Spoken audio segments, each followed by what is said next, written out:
Je pense que, comme beaucoup de monde, j'adore mon chat. L'amour qu'il me donne chaque jour n'a pas de limite. Mais parfois, je me pose la question si sous ces 4 kilos d'amour ne se cache pas un être machiavélique. Vous savez, le cliché du méchant qui rit à gorge déployée, des éclairs s'abattant en fond, que l'on voit souvent dans les dessins animés.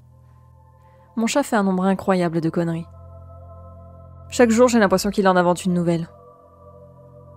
Je travaille toute la journée, et quand je rentre le soir, je me pose 1001 questions sur le chemin du retour.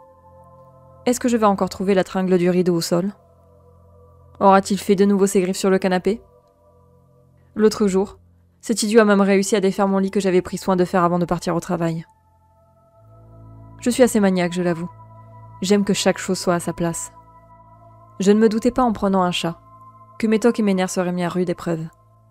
Je me disais qu'un chat seul serait facile à gérer, mais malgré tout ça, je ne regrette pas de l'avoir avec moi. Il fait peut-être un grand nombre de bêtises, mais lorsque je suis malade ou même triste, c'est le premier à venir se blottir contre moi pour me réconforter. Cependant, depuis quelques jours, son comportement a changé, je trouve. Quand je rentre le soir, il ne vient plus m'accueillir aussitôt la porte ouverte.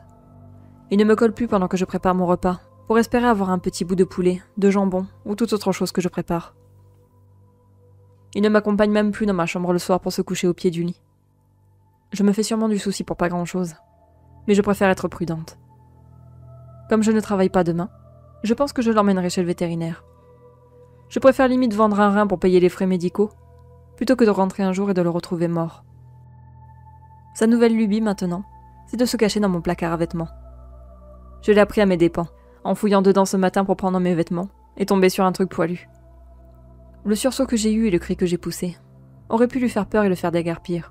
Mais il n'a pas bougé. Il est resté dans le fond du placard à me regarder avec des yeux ronds comme des billes. Mon repas terminé, je passe quelques heures sur mon canapé à regarder plusieurs épisodes de ma série favorite. Je me sens seule sur ce grand canapé. Même s'il avait le chic de venir coller ses grosses fesses devant mon nez pendant que je regardais la télé, cet idiot me manque. Je me retiens d'aller le chercher et de le faire venir de force. Mais je respecte sa décision de vouloir squatter mes pulls et pantalons. Au bout d'un moment, je commence à piquer du nez. Je tourne la tête pour jeter un œil à la pendule. Il est 1h15. Je me suis encore laissé prendre par l'histoire de la série, et je n'ai pas fait attention à l'heure. Il est temps d'aller au lit pour moi. Même si je ne travaille pas demain, je préfère ne pas aller chez le vétérinaire avec une tronche de déterré. Je file à la salle de bain me brosser les dents, et passe devant mon placard pour rejoindre ma chambre. Il est encore là. Il n'a pas bougé. Je me pose tout à coup la question. Est-ce qu'il mange au moins? Vu qu'il passe tout son temps ici, est-ce qu'il prend au moins la peine d'aller manger? J'ai le souvenir d'avoir rempli sa gamelle ce matin. Hier matin aussi d'ailleurs. Mais je vais néanmoins jeter un coup d'œil pour être sûr. Je suis rassurée de voir que celle-ci est vide. Au moins, il continue à manger. Je file donc me coucher en déposant avant une petite caresse sur sa tête. Le lendemain, dès l'ouverture de la clinique vétérinaire, je me présente avec mon chat. Devant nous, il n'y a qu'une petite mamie avec son chihuahua. Nous passons donc assez rapidement. Après examen rapide, le vétérinaire en déduit que mon chat est sous-alimenté.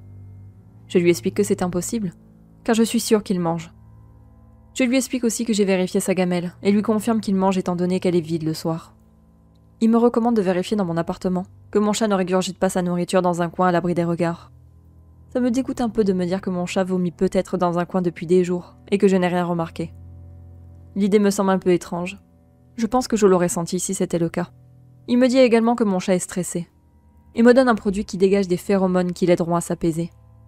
Je rentre donc chez moi, installe le petit diffuseur de phéromones et pars à la recherche de petits pâtés que mon chat aurait pu laisser.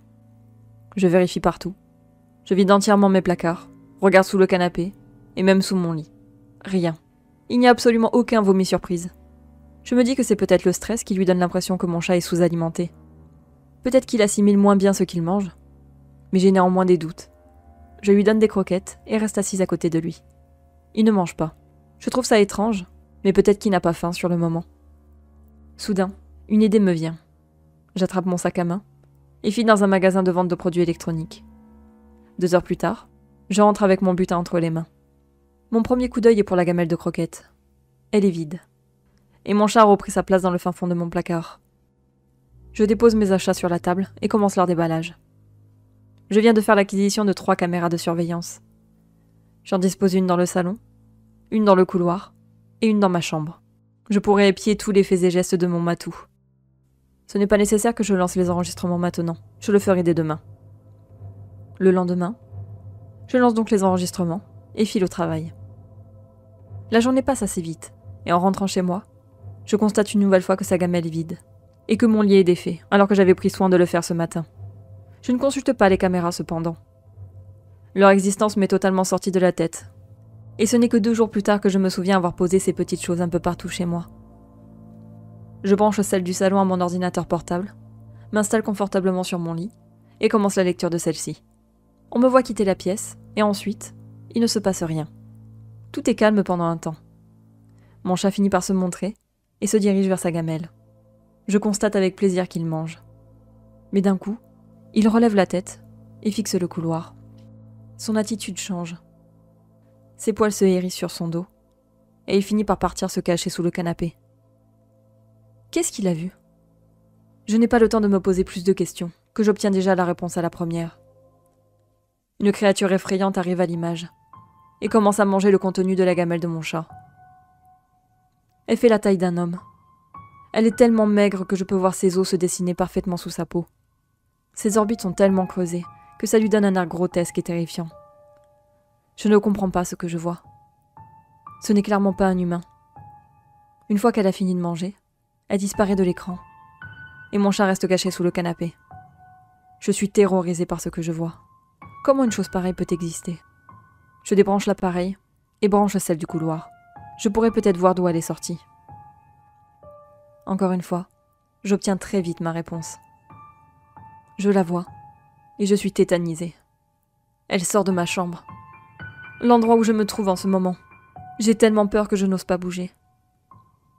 Mon premier réflexe est de lever la tête. Au plafond se trouve une trappe menant au grenier.